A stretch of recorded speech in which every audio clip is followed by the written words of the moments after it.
Israel और Hamas के बीच हालात फिर से बिगड़ सकते हैं। युद्ध की आग कभी भी भड़क सकती है। हमास की हरकतें देख इजराइल युद्ध विराम समझौते को ताक पर रख सकता है। हमास बंधकों के बदलू ताबूत पर ताबूत भेज रहा है। इससे बेंजामिन नेतन्याहू का पारा चढ़ना तय है। हमास और इजराइल के बीच युद्ध विराम समझौते के पहले चरण की मियाद शनिवार को खत्म हो रही है।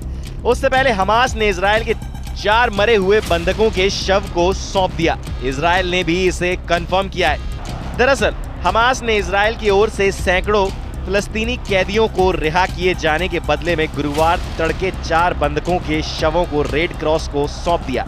ये शव ताबूतों में सौंपे गए। इजराइल को ताबूत में जो 4 बंधकों के शव सौंपे गए हैं उनकी पहचान का खुलासा हो गया है। तसाची ईडान, इत्जाक एलगार्ड, ओहाद याहलोमी और शलोमो मंजूर के शव इजराइल पहुंच गए। ये चारों 7 अक्टूबर 2023 को हमास के नेतृत्व वाले हमले में बंदी बना लिए गए थे। ऐसे में सवाल उठ रहे हैं कि अब क्या करेंगे नेतन्याहू? बंधकों के बदले ताबूत पर ताबूत क्यों भेज रहा है हमास? संघर्ष विराम समझौते की मियाद खत्म होने से पहले क्यों भड़का हुआ है इजराइल?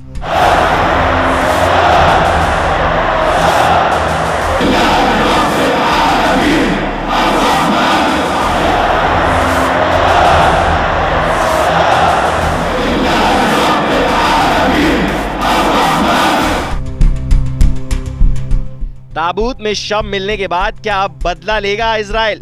सवाल ये भी उठ रहा है कि शव कैसे पहुंचे और कौन बना मीडिएटर। इजराइल के एक सीनियर अधिकारी के मुताबिक हमास ने बंधकों के शवों को रेड क्रॉस को सौंप दिया है। 4 मृत बंधकों वाले ताबूतों को मिस्र के मध्यस्थों की मदद से इजरायली सीमा के जरिए पहुंचाया गया। इसके बाद पहचान की प्रक्रिया शुरू हुई। जब हमास ने बंधकों के शव सौंपे, लगभग उसी समय रेड क्रॉस का काफिला रिहा किए गए।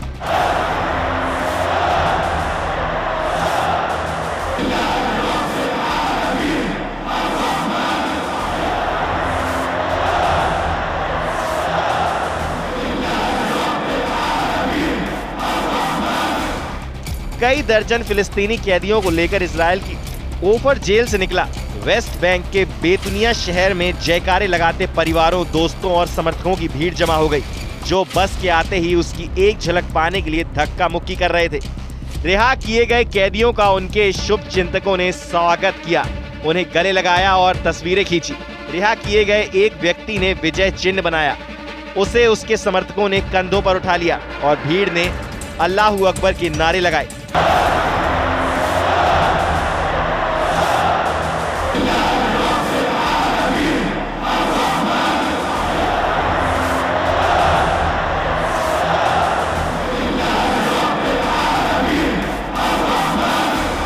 इन कैदियों में से कई को 7 अक्टूबर 2023 के हमलों के बाद हिरासत में लिया गया था और उन पर कभी कोई आरोप नहीं लगाया गया।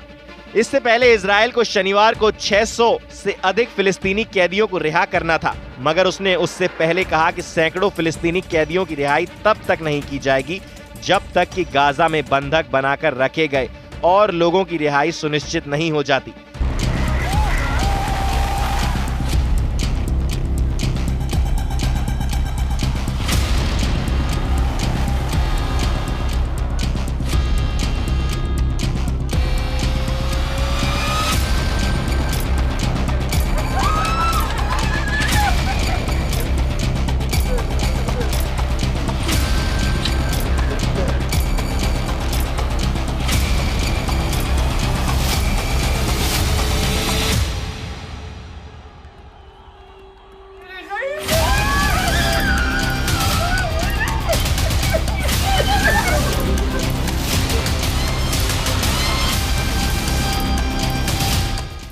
इतना ही नहीं, बंधकों को अपमानजनक तरीके से सौंपना बंद नहीं किया जाता। नेतन्याहू ने सेरेमनी नहीं करने को कहा था। हमास ने भी बात मान ली और इस बार उसने सेरेमनी नहीं की। इजराइल ने कहा था कि हमास इस डील को शांति से करे और ऐसे सेरेमनी ना करे।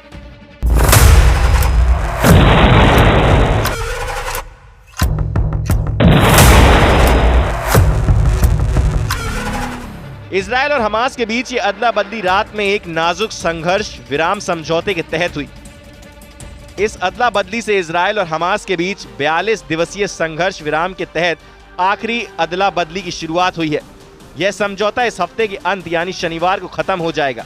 आगे यह समझौता बढ़ाया जाता है या नहीं, यह देखने वाली बात होगी।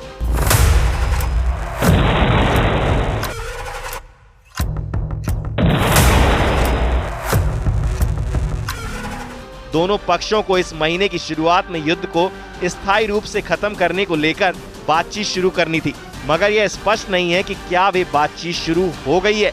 हालांकि ताबूत देखकर इजराइल में गुस्से का माहौल है। इजराइल ने आखिर किस मजबूरी में ऐसा सौदा किया है, इस पर भी सवाल उठ रहे हैं। आखिर इजराइल ने 4 शवों के बदले इतने फिलिस्तीनियों को क्यों सौंपा, यह समझ से परे है। मगर इतना तय है कि नेतन्याहू का जब पारा चढ़ेगा तो इजराइल हमास से फिर से बदला लेगा। संघर्ष विराम समझौते के तहत गाजा में इजरायली युद्ध 19 जनवरी से बंद है और इस बीच कई चुनौतियां भी सामने आई। संघर्ष विराम का पहला चरण इस सप्ताह में समाप्त हो रहा है और इसके अगले चरण में युद्ध पर रोक लगाने की दिशा में बढ़ना था, लेकिन इस पर अब तक कुछ स्पष्ट नहीं है।